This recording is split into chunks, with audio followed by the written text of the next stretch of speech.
মানুষ যে বিপুলভাবে ভোট দিয়েছে, আমার তাদের প্রতি পুরো ভরসা, বিশ্বাস, আস্থা আছে। 226 ক্রস করবো 2026-এ। আমরা 200-300 পেয়ে যেতে পারি। হাসি লাগে যখন এরকম ধরনের ওনারা বক্তব্য দেন। হ্যাঁ ভাই, আমাদেরও হাসি পায় এই ধরনের কথাবার্তা শুনলে। আর শুধুই কি আমরা হাসি নাকি, পুরো বঙ্গবাসী হাসে এই ধরনের কথাবার্তাগুলো শুনলে। যাই হোক, আজকের ভিডিওটা প্রধানত আমরা রচনা ব্যানার্জি তিনি কি বলছেন সেটা দেখব। তো চলো দেখা যাক। আমরা জানি দিদি যেটা বলেন দিদি সেটা রাখেন। আপনার দিদি অর্থাৎ আমাদের পিসিমণি তিনি যেটা বলেন সেটা কিন্তু রাখেন না, কারণ তিনি বলেছিলেন আরো উন্নয়ন করে দেবো, আরো কর্মতীর্থ করে দেবো, ডবল ডবল চাকরি হবে, ডবল ডবল শিক্ষা হবে, ডবল ডবল কাজ হবে। সো এগুলো কিছুই রাখেননি। আর যেটা রেখেছেন সেটা হচ্ছে ভাতা বা প্রকল্প। যখন তিনি বলেন যে আমি এই ভাতা দিয়ে দেবো, 1,500 টাকা দিয়ে দেবো, তখন কিন্তু রাখেন কেবলমাত্র সেটা ভোটটুকু পাওয়ার জন্যে। কিন্তু চাকরির কথা উঠলেই দিদি যে প্রতিশ্রুতি দিয়ে আসেন আমাদের কাছে বলেন, তখন সেই প্রতিশ্রুতি দিদি রাখেন। আপনার দিদি অর্থাৎ আমাদের পিসিমণি তিনি কোনো প্রতিশ্রুতিও রাখেন না, কারণ তিনি নিজ মুখেই বলেছেন প্রতিশ্রুতি আবার কি? প্রতিশ্রুতি কথাটাই ভাওতা, প্রতিশ্রুতি মানেই প্রতারণা। কখনো এরকম হবে না যে দিদি প্রতিশ্রুতি দিলেন, কথা দিলেন, অথচ পালিয়ে গেলেন, সেই কথা দিদি রাখলেন না। প্রতিশ্রুতি মানেই চিট করা, ইংরেজিতে বলে চিটিংবাজ, চিট চিট। দিদি পশ্চিম বাংলার মানুষ, দিদি পশ্চিম বাংলাকে ভালোবাসেন, উনি দিল্লি পালিয়ে যাবেন না। পিসিমণি দিল্লি পালাবেন না, তবে চৌঠা মেয়ের রেজাল্টের পর দেখার বিষয় কোথাও পালিয়ে যান কিনা আবার। এমন গুত্তনি দেবো না। সেইটা কারণ যার জন্য দিদি প্রতি মুহূর্তে, প্রতিনিয়ত, প্রতিদিন পশ্চিম বাংলার মানুষের জন্য চিন্তা করেন এবং ভাবেন। না, সবই ঠিক আছে, তবে রচনাদি বাংলার মানুষ কি বলছে সেটা কি জানেন? বাংলার মানুষ এটাই বলছে যে দিদিমণি আমাদের জন্য অনেক ভেবেছেন, এবার একটু না ভাবলেই ভালো হয় আর কি। তো মহা মুশকিল ভাই। কারণ যখন 500 টাকা দিয়ে শুরু করেছিলেন তিনি ভেবেছিলেন সেই 500 টাকা দিয়ে আমি শুরু করব, তারপর তিনি হয়তো মনে করলেন না এবার এটা 1000 টাকা করতে হবে, কারণ তাহলে মায়েদের দিদিদের সম্মান আরেকটু সংসারে বাড়বে, বরের কাছে বাবার কাছে বেশিবার হাত পাততে হবে না। রচনাদি আপনার কথা মতো পিসিমণি মা বোনেদের কথা ভাবেন, তা খুব ভালো কথা। তা বলছিলাম, ঠিক ভোটের পূর্বে কেন ভাবেন বলুন তো? সারা বছর পড়ে রয়েছে, ঠিক ভোট এলে ভোটের পূর্বেই মা বোনেদের কথা ভাবতে হয়। সেই তখন 1000 হলো, সেখান থেকে 1500 আজকের দিনে।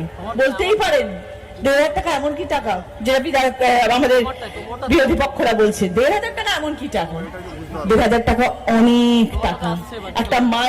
একটা মেয়ের হাতে যদি 1500 টাকা থাকে না, আমি মনে করি সেটা অনেক টাকা। কারণ তাকে একটা ছোট্ট জিনিস কেনার জন্য, তার মাকে বা দিদিকে বা বোনকে একটা ছোট্ট উপহার দেওয়ার জন্য, তার বরকে বিবাহ বার্ষিকী তাকে ছোট্ট উপহার দেওয়ার জন্য আবার বরের থেকে টাকা চাইতে হবে না।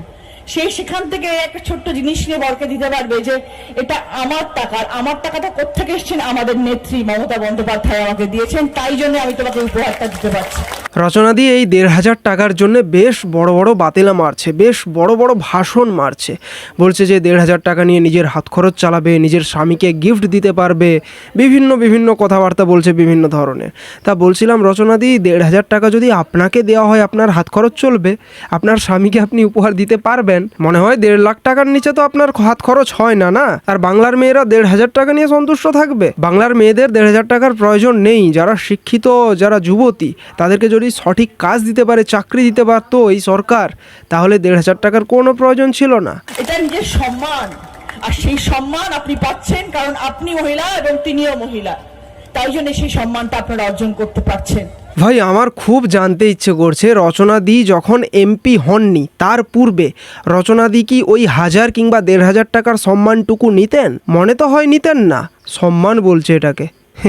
আজকে কন্যাশ্রী প্রকল্প ভাবুন, যারা পড়াশোনা করতে চায়, যাদের মনে হচ্ছে আমরা পড়তে চাই, এগোতে চাই জীবনে, হয়তো সাংসারিক দায়ভারের জন্য এগোতে পারছে না, তাদের পাশে আজ দিদি রয়েছেন। রূপশ্রী প্রকল্প আপনারা সবাই জানেন, রূপশ্রী প্রকল্প আপনারা সবাই জানেন, যেখানে বৃদ্ধ বাবা মারা রয়েছেন, দায়ভার যোগ্যা বাবা মারা রয়েছেন, যেখানে তাদের মেয়েদেরকে বিবাহ দিতে চান, তার জন্যও অর্থমূল্য ধার্য করে রেখেছেন মমতা বন্দ্যোপাধ্যায়, যে রূপশ্রী প্রকল্পের মাধ্যমে তারা তাদের ছেলে মেয়েদের বিয়ে দিতে পারবে। ভাই আমাদের পিসিমণি সব কিছুর জন্যই অর্থের যোগান দিয়ে রেখেছিল। ভাই তুমি যদি মারাও যাও তাতে তুমি অর্থ পেয়ে যাবে, টাকা পেয়ে যাবে, কিন্তু তুমি যদি পড়াশোনা করে শিক্ষিত হও, চাকরি করার যোগ্যতা অর্জন করো, তার সত্ত্বেও তুমি কিন্তু চাকরি পাবে না এই রাজ্যে। চাকরিটুকু বাদ দিয়ে আর সব কিছু, আর ভাতা ফাতা যা কিছু সব পাবে। আজকে সব থেকে বড় কথা, যুব সাথী সারা বাংলায় আলোড়ন সৃষ্টি করেছে। যুব সাথী 21 থেকে 40 বছরের ছেলেরা মেয়েরা যারা এই মুহূর্তে কাজ করতে চান, অনেক কিছু কোর্স শিখতে চান, কিছু করতে চান জীবনে, হয়তো কিছু টাকা পেলে তাদের জন্য উপকার হয়, তাদের সেই 1,500 টাকা করে দেওয়া হচ্ছে এবং সেই 1,500 টাকা সে প্রতি মাসে পেয়ে যাবে। ভালো কথা, যারা কোর্স করবে এই 1,500 টাকা নিয়ে তাদের জন্য ভালো কথা, কিন্তু যারা সমস্ত কোর্স কমপ্লিট করে বসে রয়েছে, MA BEd সমস্ত প্রিপারেশান নিয়ে বসে আছে যে কবে একটা চাকরি পাবে এই রাজ্যে, প্রিপারেশান নিয়ে বসে আছে কিন্তু কোনো চাকরির পরীক্ষা নেই, তাদের কি হবে? এই 1,500 টাকা নিয়ে তারা জীবন কাটাবে?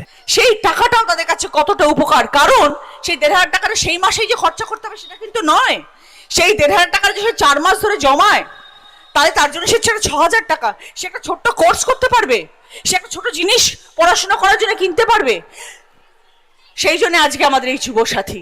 ভাই আমার একটা কথা খুব জানতে ইচ্ছা করে, যে সমস্ত তোলামূলের নেতানেত্রীরা এই ভাতা নিয়ে বহু বিশ্লেষণ করে বর্ণনা দিয়ে থাকে, তাদের যারা ছেলেপুলে রয়েছে তারা কি এই ভাতা নেয়?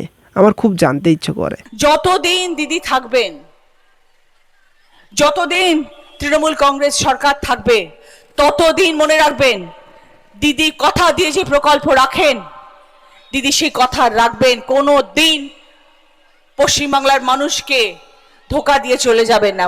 পশ্চিমবাংলার ব্যথা বেদনা, তাদের মনের কষ্ট সব দিদি বোঝেন। দিন রাত এক করে দিচ্ছেন যাতে পশ্চিমবাংলার মানুষের কাছে আর কি প্রকল্প আনলে মানুষ ভালো থাকবেন।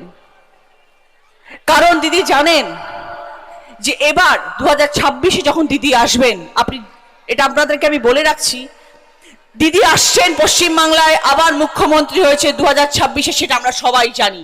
যেমন সুকুমারদা এক্ষুনি বললেন শুধু দিন ক্ষণের অপেক্ষা, ঘন্টা গুনছি আমরা এখন যে দিদি কবে শপথটা নেবেন। আমরা জানি দিদি আসছে। হ্যাঁ, আপনারা দিন ক্ষণ ঘন্টা মিনিট সেকেন্ড সব কিছু গুনে যান, কিন্তু পিসিমণির আর শপথ গ্রহণ হচ্ছে না এবছর। যেটা দিদি এখন চিন্তা করছেন যে 26-এ আসার পরে আমি আর বাংলার মানুষের জন্য কি কি প্রকল্প নিয়ে আসবো, যাতে পশ্চিমবাংলার মানুষ আবার অন্যরকম ভাবে উপকৃত হন এবং তারা যাতে সুবিধাতে আনন্দেতে জীবন কাটাতে পারেন। তিনি তার কালীঘাটের বাড়িতে বসে শুধু এইটা চিন্তা করছেন যে আমার 2026-এ মানুষের পাশে আমি আর কি কি উপকার নিয়ে আসতে পারি, মানুষের পাশে কিভাবে থাকতে পারি। দিদি তার কালীঘাটের বাড়িতে বসে এটাই ভাবছে যে জিতবো তো, চৌঠা মেয়ে জিতবো তো। কিন্তু পিসিমণি ভাবতেই থাকবেন, আলটিমেট বিজেপি আসছে। কারণ অলরেডি আমরা এক্সিট পোল দেখে নিয়েছি, বাংলার মানুষের মনোভাব হাওয়া সব দিকে দেখা হয়ে গেছে। এবার এক্স্যাক্ট পোলের জন্য আমাদের অপেক্ষা করতে হবে, আর জাস্ট 2 দিন, চৌঠা মেই রেজাল্ট দেখা যাবে। না, এবার যা শান্তিপূর্ণ ভোট হয়েছে মনে হচ্ছে বা বিজেপি আসার চান্স আছে, ঠিক আছে। কারণ অনেক জায়গাতে ঝুট ঝামেলা খুব কম হয়েছে, মানে কিছু কিছু জায়গায় হয়েছে একদম, মানে সেগুলো না ধরলেই ভালো, ঠিক আছে। বাট মনে হচ্ছে ওভারঅল ঠিকঠাকই আছে বা শান্তিপূর্ণ ভোট হয়েছে এবং আসার চান্স আছে। ভোটের পর পরিবর্তনের পক্ষেই যাবে মনে হচ্ছে। আলটিমেট চৌঠা মেই বলে দেবে যে কে শেষ হাসি হাসছে। যাই হোক, আজকের ভিডিওটা এখানেই শেষ করছি, দেখা হচ্ছে নেক্সট ভিডিওতে। জয় হিন্দ।